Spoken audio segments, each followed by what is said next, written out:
오늘 이 아침에 하나님께서 저와 여러분에게 주시는 말씀은 고린도전서 15장 20절로 34절 말씀으로 부활의 증거들 22-1강 첫 번째 시간 함께 은혜 나누기를 원합니다.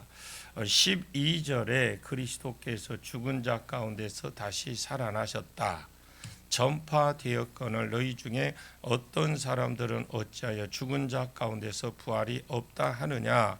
고린도 교회 안에 죽은 자의 부활이 없다고 말하는 자들이 이제 일어나기 시작했던 겁니다.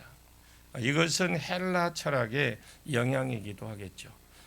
또 그너시스주의라고 또 영지주의가 또 거기에 영향이 있기도 합니다. 이 헬라 철학과 그너시스 주의하고 거의 말이 비슷합니다. 그래서 교회는 다녔는데 복음은 들었지만 예수 그리스도가 성경대로 십자가에서 내 죄를 지고 죽었고 다시 부활했다라는 것을 들었지만 어릴 때부터 들어왔던 철학, 헬라 철학 이 사상 때문에 부활이 없다고 주장하는 자들이 교회 안에서 일어나기 시작했습니다. 그들에게 부활이 있다는 두 가지 증거를 드리는 것이 오늘 본문의 말씀입니다. 부활이 없다는 사람들에게 아니다, 부활이 있다. 두 가지가 부활이 있다는 증거다. 첫째는 예수님의 부활입니다. 예수님의 부활은 부활이 있다는 가장 정확하고 확실한 증거다 할 수 있겠습니다. 앞에서 우리가 살펴 좀 보았지만 예수님이 부활한 뒤에 한 10여 차례나 제자들에게 나타났습니다.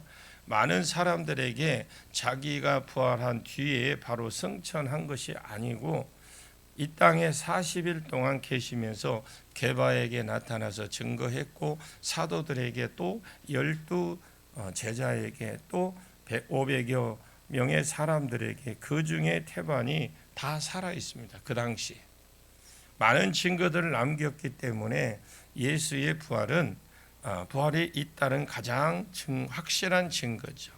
예수의 부활은 부활의 첫 열매이기도 합니다. 그럼 예수가 부활의 첫 열매라면 너희들은 부활의 둘째 열매다 이렇게 지금 말을 하고 있는 것이죠. 첫 열매라는 말이 열매가 이제 일어났다는 것에 대한 전제가 이렇게 달린 것을 말합니다. 그래서 예수가 부활의 첫 열매라면 부활이 없다는 자들에게 부활이 있다는 증거로 예수의 부활이 증거다. 예수의 부활은 첫 열매로서의 부활이다. 그러면 두 번째도 부활이 있다라는 겁니다. 부활의 대상이 우리라는 거죠.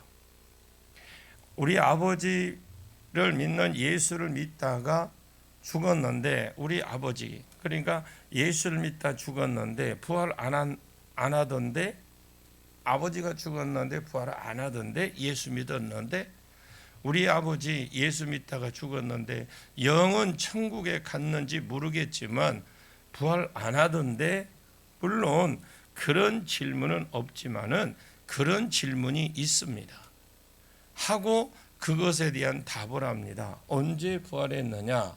두 번째 열매부터 첫 열매는 벌써 부활하셨고 죽자마자 3일 만에 부활하셨는데 둘째 열매는 언제 부활을 하는지를 가르쳐 주는 것이 오늘 본문의 말씀입니다. 그때 당시에 우리는 부활할 즈음에 둘째 열매로서 부활할 즈음에 세상에 무슨 일이 있는지 종말에 무슨 일이 일어날지를 아울러 증거하는 것이 오늘 본문의 말씀이기도 하고요. 그리고 부활이 없다 하는 자들에게 부활의 두 번째 증거로 바울이 증거를 대고 있는 것입니다. 바울 자신의 삶을 부활했다는 증거로 됐습니다. 바울의 삶을 한마디로 말하면 죽음에 노출된 삶이다라고 합니다. 언제나 어디서나 사람들이 바울을 잡아 죽이려고 항상 노리고 있었고 복음 전했기 때문에 왜 이런 삶을 살았느냐? 두 가지 중 하나라는 겁니다. 바울이 미쳤거나 바울은 미쳤으면 여기에 안 미치고서야 이렇게 되겠느냐. 그러나 지금 내가 말하는 것은 진짜 바울이 바보거나 아니면 부활이 있다는 증거라는 것입니다. 바울은 사명만 받았기 때문에 이토록 하는 것이 아닙니다. 그는 어디를 가도 죽음에 노출될 정도로 심하게 복음을 전했는데 그 이유가 자기가 사명을 받았기 때문에 맞습니다. 그건 맞아요. 사명 때문이 아니고 사명 때문이지만 사명 뒤에 부활하고 승천했을 때 착하고 충성된 종아 잘했다 하고 그 뒤에 안겨줄 영광의 상급 이런 것들을 그가 바라보았기 때문에 자기에게 이런 삶을 살았습니다. 그래서 죽음에 노출된 삶을 살았어요. 이것이 내 삶이 부활이 있다라는 증거입니다.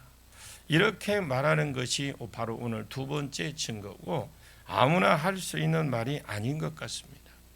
또 아무나 한다고 해서 알아주지도 않고 여러분 삶이 부활의 증거가 되기를 축복합니다. 그래 이 금년 한 해는 우리의 부활의 증거의 삶을 살아가는 저와 여러분 되시고 여러분이 전하시는 예수가 부활의 증거이기도 하겠지만 여러분의 삶이 부활이 부활이 있다는 증거가 되기를 또 그런 삶이 되시길 바랍니다. 요즘 그런 것이 있나? 죽은 사람이 무슨 몸으로 다시 부활하면 썩으면 그뿐이지 내 삶이 부활의 증거다라고 증거를 제시할 수 있는 삶이 필요하겠죠. 자, 20절을 보겠습니다. 그러나 이제 그리스도께서 죽은 자 가운데서 다시 살아나서 잠자는 자들의 첫 열매가 되셨도다.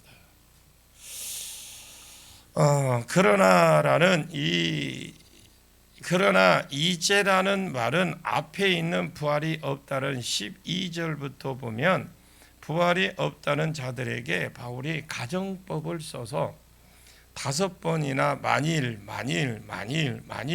이 가정법을 만들었습니다. 그래서 앞에 보면 13절부터 부활이 없다는 자들에게 만일 너희들의 말처럼 부활이 없다면 그리스도가 다시 살지 못할 것이다.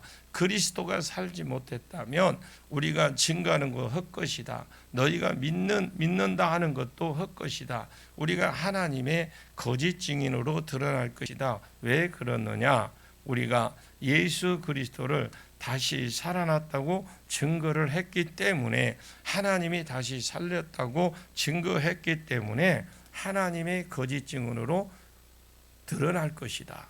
넷째, 우리가 세상에서 제일 불쌍한 사람이다. 아니 우리가 부활이 있음을 믿고 죄를 안 짓고 부활을 있음을 믿고 선교도 가고 구제하고 구제 헌금도 하고 선교도 헌금도 하고 이렇게 살았는데 만약에 부활이 없다면 예수쟁이가 제일 불쌍한 사람들이다. 이런 가정법 아래에서 많은 전제들을 말한 뒤에 가정이지 어디까지 이제는 실상을 말하겠다라는 거죠. 그러나 이제는 내가 실상을 말해 줄 테니까 귀를 열어서 좀 잘 좀 들어라. 이렇게 말하는 것이 20절부터 시작이라는 거죠. 그러나 이제 그리스도께서 죽은 자 가운데서 다시 살아나사 이게 완료 수동태로 되어 있는데 그러면 이미 옛날에 살아나셨다라는 거죠. 그런데 자기가 살아난 것이 아니고 자기가 죽어 있다가 죽고 사흘 만에 살리심을 입었다라는 거죠. 그럼 누가 하나님이 그를 살리셨다라는 거죠. 하나님이 그를 다시 살리셨다라는 말은 첫째 하나님의 인정이라는 거죠. 하나님의 그 무슨 인정이냐? 두 가지 인정인데 예수의 말이 옳았다라는 것에 대한 인정으로 살리셨어요. 예수는 십자가에 죽기 전에 내가 하나님의 아들이다. 하나님의 아들이니까 내가 그리스도다. 그리스도란 사명자라는 말입니다. 예수는 죄 문제를 해결하기 위해서 사명자가 되었습니다. 나는 죄 문제를 해결하기 위해 이 땅에 왔다. 사람이 죄 문제를 해결하기 위해서 사명자가 되었다. 나는 그러니까 사람이 되어서 나는 왔다. 왜? 사람은 모든 사람이 죄를 범하였음에 자기 죄 때문에 죽지 다른 사람이 죄를 지지 지금 못 죽는다. 다른 사람을 위해서 못 죽는다. 내가 예를 들어서 그럴 리는 없겠지만 어떤 분을 사랑해서 하나님 내가 이분을 위해서 죽겠나이다. 이렇게 하면 하나님이 야, 네 죄나 지고 죽어라 야. 이렇게 말할 겁니다. 왜냐하면 죄의 값은 사망이기 때문에 내가 죽는 것은 내 죄 때문에 내 죄값으로 죽는 것이지 내가 우리 자녀나 우리 성도들 중에 어떤 사람을 위해서 죽을 수는 없다라는 거죠. 여러분, 죽음은 이 죄값이에요. 그래서 죄가 없는 하나님의 아들이라야 만약 죽는다면 값없 죄값이 사망이니까 다른 사람의 죄를 위해서 죽을 수가 있다. 그래서 예수는 죽기 전에 늘 나는 하나님의 아들이다. 나는 그리스도로서 이 땅에 왔다. 죄 문제를 해결하기 위해서 이 땅에 왔다. 나는 이제 너희들의 죄를 지고 죽을 것이다. 죽은 지 사흘 만에 다시 살아날 것이다. 내가 예루살렘에 올라가면 대제사장과 서기관과 장로들의 손에 의해서 십자가에서 죽을 것이고 죽은 지 사흘 만에 다시 살아나리라 나야 하리라고 계속 자기가 하나님의 아들됨을 메시아됨과 대속의 죽음을 죽으실 것과 다시 살아날 것을 증거했는데 예수는 진짜 다시 살아나셨습니다. 자기가 살아난 것이 아니고 하나님이 옳다, 그가 내 아들이 옳다라는 증거로 살리셨다라는 거죠. 사도행전 2장 32절에 너희가 십자가에 죽은 예수를 하나님이 이미 다시 살리셨다 이렇게 되고 36절에 너희가 십자가에 죽은 예수를 하나님이 다시 살리셨다. 사도행전 3장 15절에 너희가 십자가에 죽은 예수를 하나님이 다시 살렸다. 사도행전 4장 10절에 똑같이 너희가 죽인 예수를 하나님이 살리셨다. 그러면 하나님이 살린 것은 입증이다, 증거다. 무슨 증거냐? 아들 예수의 말이 옳았다라는 증거라는 겁니다. 만약에 예수가 하나님의 아들이 아닌데 내가 하나님의 아들이라고 증거하고 그리스도가 아닌데 내가 그리스도라고 증거했다면 그는 못 살아나는 거죠. 자, 이단에 그 교주들이 죽었습니다. 그 사람들이 하나님이 그가 예수라면 안 죽어야죠. 왜? 지된 사망은 죄값이에요. 자기 죄 때문에 죽은 겁니다. 하나님이 인정했으면 예수님처럼 하나님 인정하고 살리셔야 되거든요. 그런 십자가에 죽을 수는 있지만은 일어나지 못했을 겁니다. 왜? 신성 모독죄를 지었기 때문에 하나님이 제가 아닌데 아들이 아닌데 하나님이 아들이라고 메시아도 아닌데 메시아라고 우겼기 때문에 신성 모독죄에 해당합니다. 그러면 죽었으면 죄값은 사망이기 때문에 못 일어나는 겁니다. 예수의 죽음은 다른 사람의 대속의 죽음이니까 죽었고 죽은 지 사흘 만에 하나님이 일으키신 것은 이 아들 죄 없다고 증거로 그의 모든 말이 옳다라는 증거로 하나님이 다시 그를 살리신 겁니다. 이것만 알아도 이단에 안 빠져요. 근데 이 성경을 모르니까 성경을 아는 것처럼 알려고 막 자기가 뭔가 지식적으로 알려고 하니까 이게 잘못 생각을 하는 거예요. 이것이 예수의 부활의 첫 열매입니다. 이거 우리는 둘째 열매입니다. 우리가 일어나는 것이 아니에요. 하나님이 우리를 다시 살리실 겁니다. 예수가 다시 살아난 것은 잠자는 자들의 첫 열매라는 증거로 살리셨습니다. 예수는 잠자는 자가 죽은 자가 다시 살아난 것은 첫 열매는 살아났다고, 다르게 말하면 모델로 살아나신 거예요. 예수는 영만 부활하라고 살아난 게 아닙니다. 실제로 몸이 살아나셨습니다. 아멘. 그래서 40일 동안 제자들에게 보였고 많은 분들에게 보였어요. 그래서 영만 천국의 이디야의 세계에 들어가고 육은 죽지 못 일어난다, 지옥 간다, 순 거짓말입니다. 육이 부활한다라는 거, 왜 우리가 성경을 조금 더 말씀적으로 이렇게 풀어서 배워야 되느냐? 단순한 건데, 아주 작고 단순한 것인데 이것을 이해를 못하는 거예요. 그래서 많은 사람들이 참 요즘에는 드러내놓고 아예 그냥 뒤에다 조끼 입고 신천지 교회에 이렇게 아주 그냥 해놓고 청소하고 난리더만요. 여러분, 그거 한다고 여러분 선한 거 그런 거 물론 하면 좋지만, 그거 한다고 되는 거예요. 영적으로 우리가 성경에 66권 중에 거기에 옳고 그름에 대해서 분명히 우리에게 제시를 해놓았어요. 알면 조금만 관심 있게 읽으면 전부 그게 드러나는 거거든요. 또 내가 깨달은 만큼 또 성령께서 역사를 해 주십니다. 예수가 육으로 부활했고 이것이 잠자는 자들의 첫 열매라면 우리는 둘째 열매라는 거죠. 우리도 육으로 부활할 것입니다. 아멘.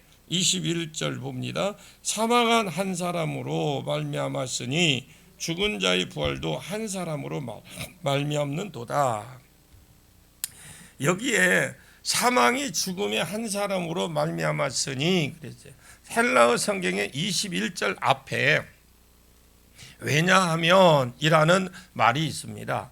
21절은 20절과 연결이 되는 부분인데, 왜 예수가 부활의 첫 열매가 되었는지, 왜 예수가 20절 끝부분에 예수가 잠자는 그 가운데 일어나서 자기가 일어난 것은 아니지만 살아나셔서 잠자는 자들의 첫 열매가 되었다, 그렇게 해놓고 왜냐하면 들어갔으니까 21절은 왜 예수가 잠자는 자들의 죽은 자들의 부활의 첫 열매가 될 수 있는지 그 이유를 말을 해주는 거죠.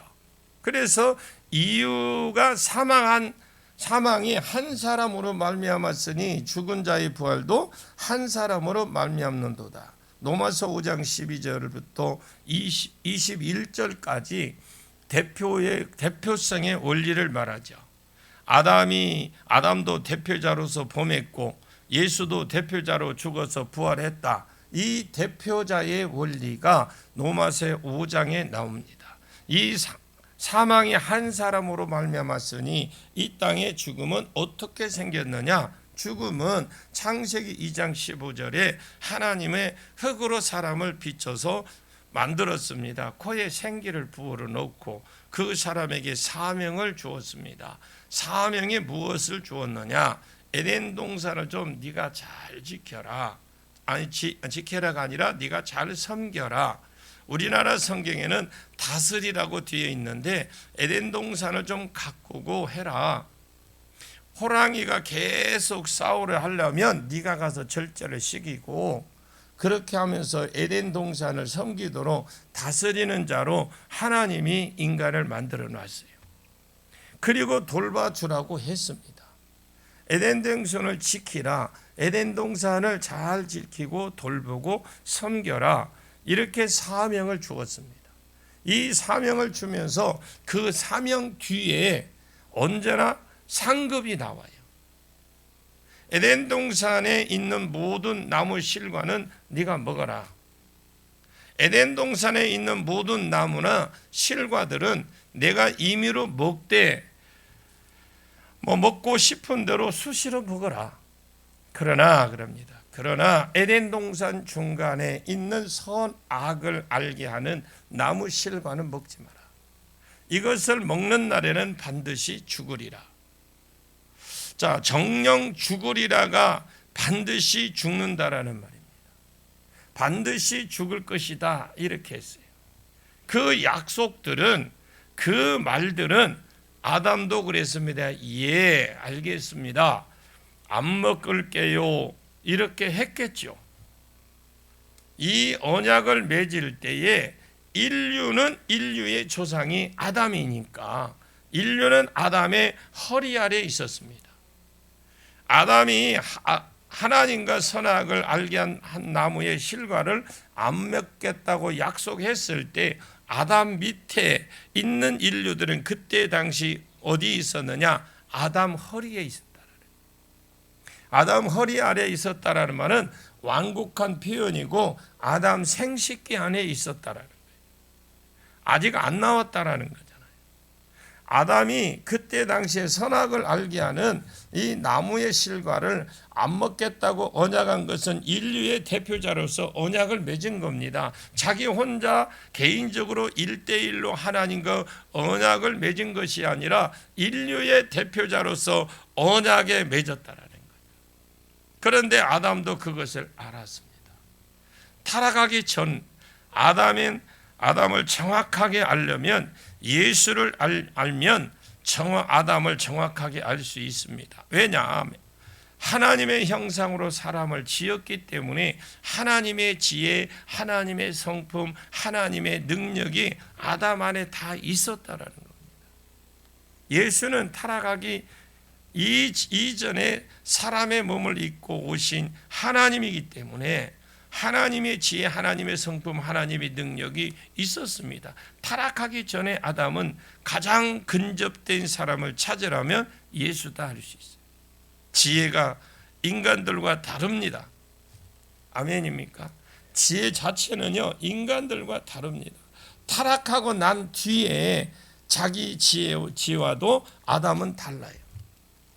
그래서 아담은 알았습니다. 이 언약을 맺을 때 자기가 인류의 대표자로 언약을 맺었다는 걸 아담이 알았어요. 그래서 알았음에도 불구하고 미혹을 받아서, 미혹을 받아서 선악을 알게 하는 나무 실과를 따먹게 된 겁니다.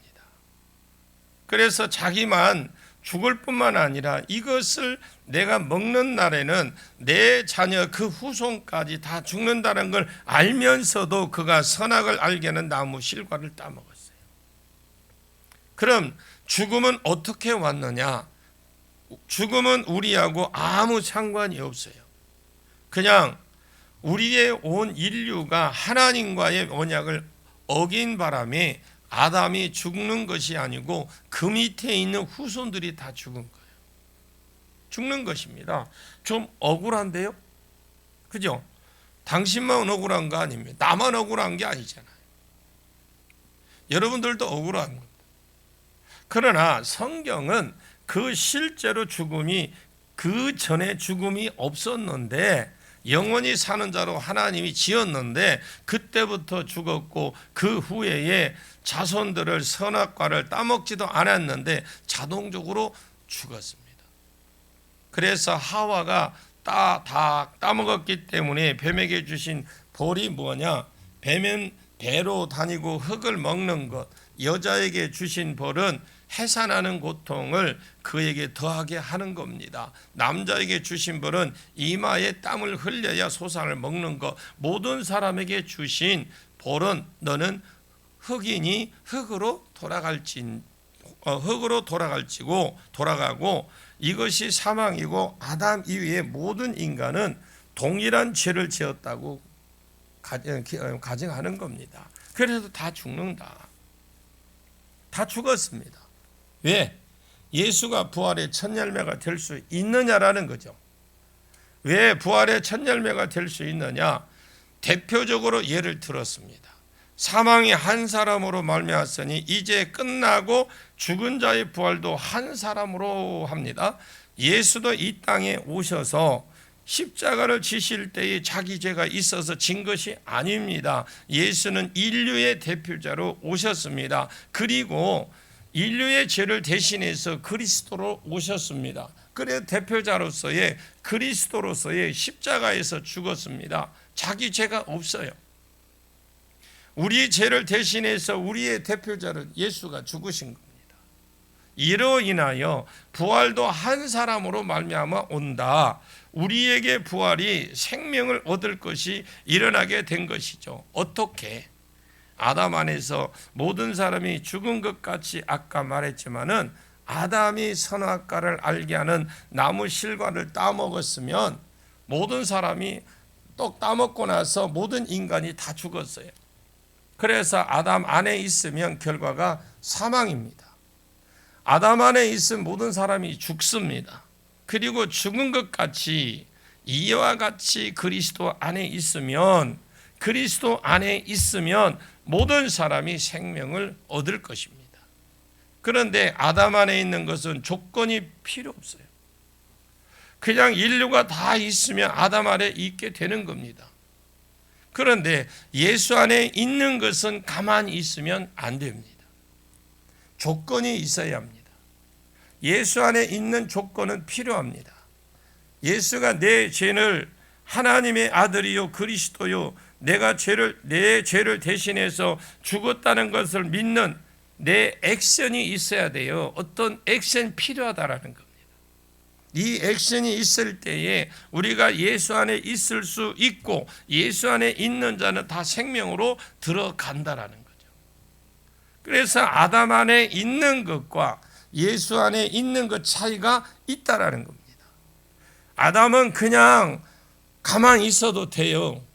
아담 안에 있는 건. 그러나 예수 믿는 거는 뭔가 내가 액션이 있어야 돼. 아담 안에 있는 것은 노력이 필요 없습니다. 가만히 있으면 인간은 전부 다 아담 안에 있는 겁니다. 우리가 아담 안에 벗어나서 예수 안에 있으려면 예수 그리스도를 믿는 믿음이 있어야 됩니다. 이분이 내 죄를 대신해서 죽었다. 이것을 믿는 것, 내 부활의 모델로 살아나셨다. 하나님이 살리셨다.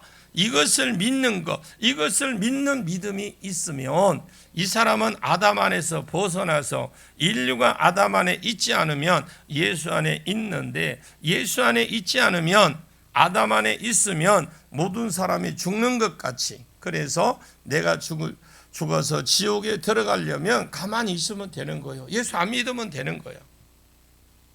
가만히 있으면 저절로 아담 안에 속한 자가 되어서 죽어서 멸망으로 지옥으로 가는 것밖에 없어요. 내가 예수 안에 있으려면 가만히 있으면 안 된다. 아멘. 예수가 그리스도로 되심을 딱 내가 달라붙어서 믿어야 됩니다. 그런 사람은 예수가 첫 열매가 된 것처럼 둘째 열매로 일어난다는 거예요.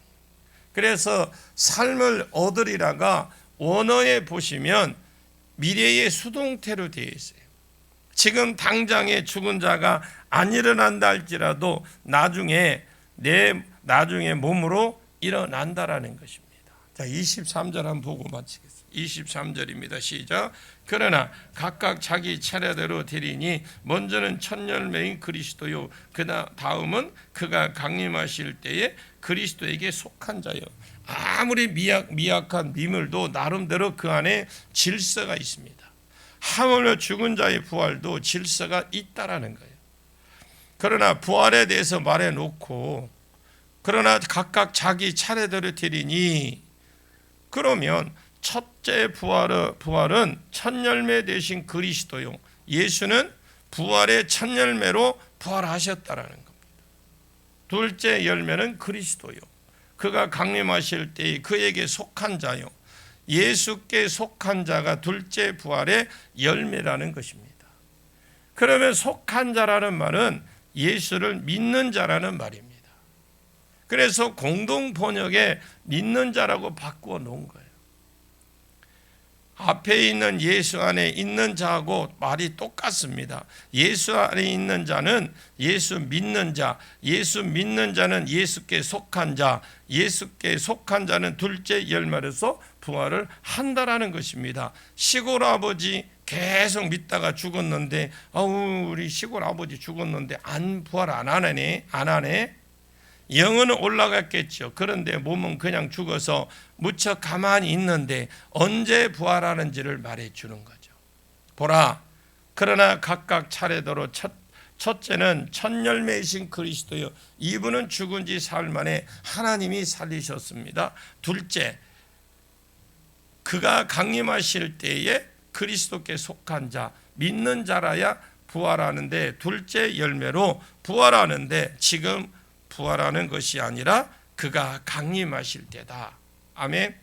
이 강림하실 때라는 이 강림은 헬라어로 보니까 파루시아라는 말인데, 강림, 파루시아. 이 파루시아라는 말은 왕이 어떤 도시를 방문하거나 왕이 어떤 국가를 방문을 할 때에, 그때 왕은 로마 황제거든요.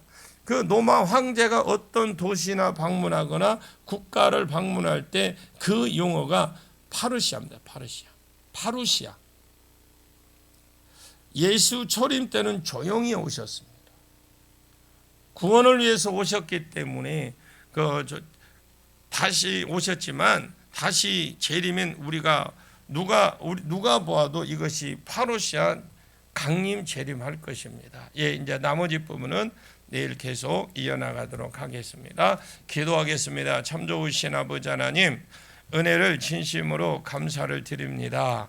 아버지 하나님, 귀한 시간 우리를 불러주시고 부활의 소망을 주시니 감사합니다. 말씀을 통하여 부활의 소망을 주시니 감사합니다. 죽은 자가 어떻게 부활했느냐? 지금 부활하는 것이 아니라 예수가 파루시아, 예수가 영광의 왕으로 먼저 죽은 자들의 영혼을 데리러 와서 신령한 몸으로 살아있는 자는 그 이후에 신령한 몸으로 올라와 주님과 함께 상급의 상급 심판대 앞에 서게 될 것이라고 말씀하셨고, 오늘 내 삶 가운데 부활의 소망이 있게 해 주셔서 이 부활의 소망 때문에 선한 질을 추구하고 복음을 추구하고 구속하여 수종을 드는 삶을 추구하는 놀라운 은혜가 있도록 우리 후손들에게 축복해 주옵소서. 부활의 신앙을 주옵소서. 언제 부활하느냐? 우리 엄마 아버지는 믿다가 죽었는데